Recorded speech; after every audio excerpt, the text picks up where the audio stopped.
பயிற்சி நிறைவடைந்த தருணத்தில் பரசுராமர் கர்ணரின் பிறப்பை பற்றிய உண்மையை அறிந்தார். ஒரு நாள் மதியம் பரசுராமர் கர்ணரிடம் மரத்தின் நிலையில் தூங்க தனக்காக ஒரு தலையணியை கொண்டு வர கோரினார்.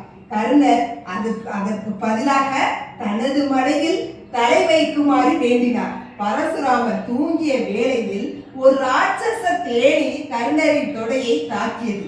அதீத வழியிலும் தனது குருவின் தூக்கத்தை கெடுக்க கூடாது என்பதற்காக கர்ணர் நகரவே இல்லை. தேனியானது கர்ணரின் தொடையை ஆழமாக குடைந்ததால் ரத்தம் வடிய தொடங்கியது. கர்ணரின் தொடையில் இருந்து ரத்தம் வடிந்ததால் பரசுராமர் எழுந்து விட்டார்.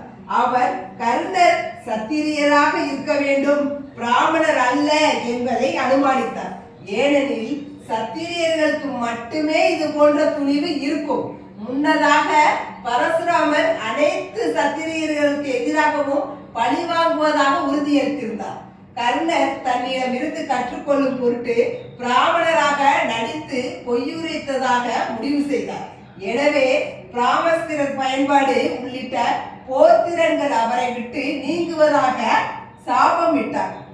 இந்த சாபம் நிகழ்ந்த வரையில் பரசுராமரிடமிருந்து கற்ற அனைத்துமே கர்ணனுக்கு மறந்துவிடும் என்பதை குறித்தது.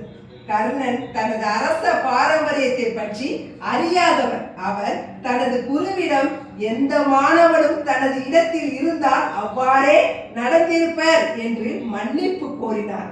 கோபத்தில் கர்ணனுக்கு அளித்த சாபத்தை நினைத்து அவர் வருந்துகையில் பரசுராமரின் சாபத்தை திரும்ப பெற இயலாது.